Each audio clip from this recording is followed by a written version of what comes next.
ఒక రాజకీయ పార్టీ 175 స్థానాలకు గాను 170 స్థానాల్లో గెలుపొందుతాను, ఎందుకు సాధ్యం కాదు అని ప్రశ్నించడం నాకు తెలిసినంత వరకు బహుశా ఏ ప్రజాస్వామ్య దేశంలో కూడా ఇంతటి ఆత్మధైర్యంతో మేము అన్ని స్థానాల్లో కూడా గెలుస్తాము అని చెప్పగలిగిన పార్టీ కానీ చెప్పిన నేత కానీ మరొకరు లేరు. ఈవెన్ మోడీ గారు కూడా ఏం చెప్తారంటే, నేను అత్యధిక స్థానాల్లో గెలుస్తాను, మెజార్టీ వస్తుంది, 350 వస్తాయి అని చెప్తారే తప్ప అన్ని స్థానాల్లో గెలుపొందుతామని చెప్పిన నాయకుడు పార్టీ ఎక్కడా లేదు. ఇది జగన్మోహన్ రెడ్డి గారి అహంకారానికి కాదండి, ఆత్మస్థైర్యానికి అది నిదర్శనం. ఎందుకంటే ఆయనకి ఆత్మధైర్యం ఎవరిచ్చారు? ప్రజలు ఇచ్చారు. ప్రజలు ఎందుకు ఇచ్చారు ఆయనకి?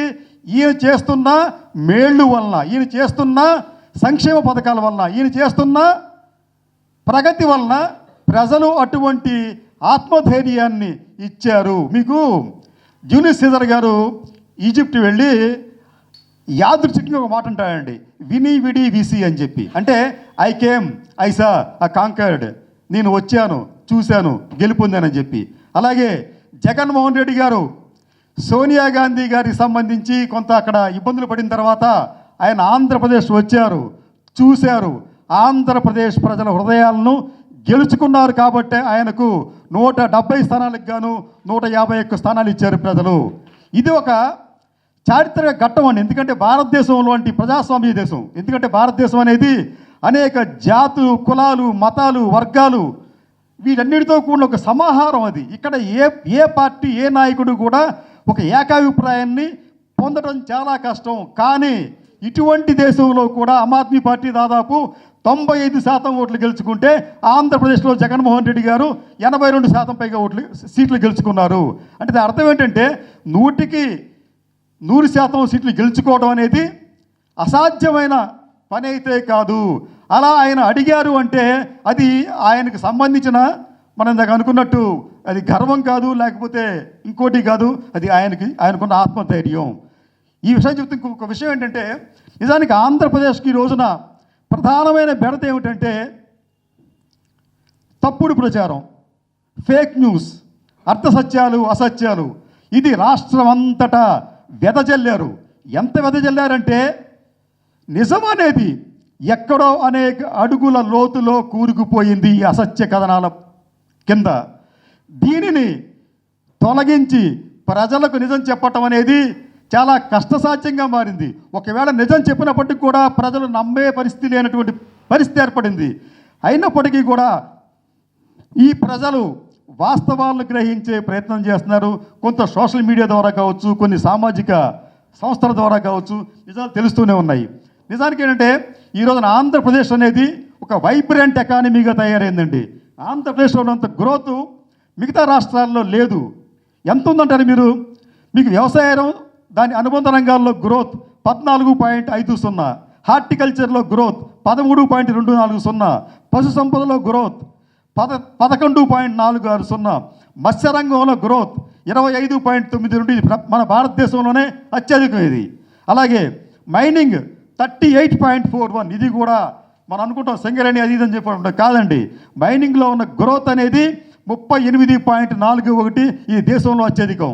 అలాగే మ్యానుఫ్యాక్చరింగ్ సెక్టర్ 24.84, విద్యుత్ గ్యాస్ రంగం 16.28, నిర్మాణ రంగం, మనం ఏమంటామంటే నిర్మాణ రంగం కుదేలైపోయింది, అమరావతి నాశనం అయిపోయిందని చెప్పి అంటాం. అంత బోగస్ అండి. మన సౌత్ ఇండియాలో అత్యధికంగా రిజిస్ట్రేషన్ జరుగుతుంది మన ఏపీలోనే.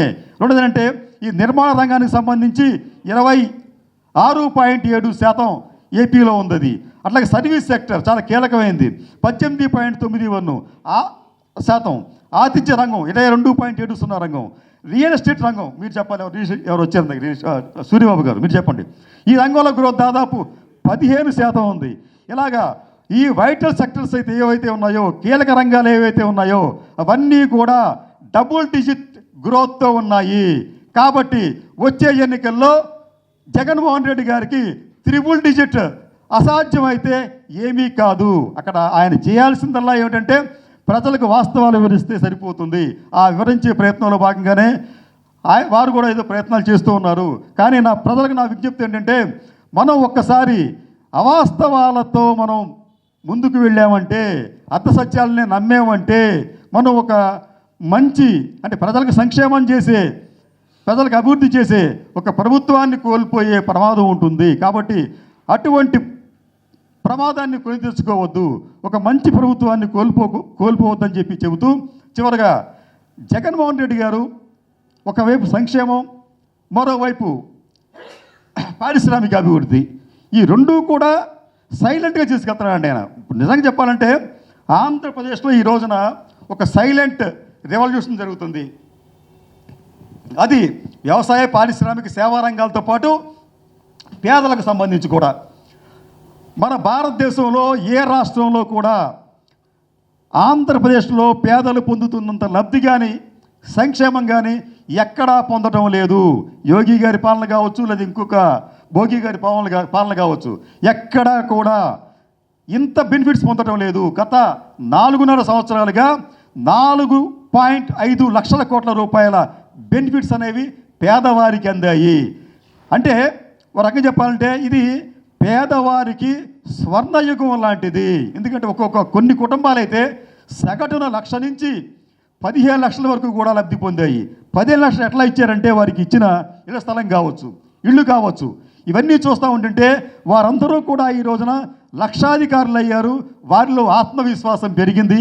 ఆ ఆత్మవిశ్వాసమే జగన్మోహన్ రెడ్డి గారికి నమ్మకం పెరగడానికి కారణమైంది. అందుకనే వైనాట్ 175 అని చెప్పి అంటున్నారని చెప్పి మనం భావించాలి. ఇదా చెప్తూ మనం అనుకున్నట్టు ఇది పేదల పాలిట స్వర్ణయుగంగా ఇది మారింది. దీనిని కాపాడుకోవాల్సిన బాధ్యత మన అందరి మీద ఉందని చెబుతూ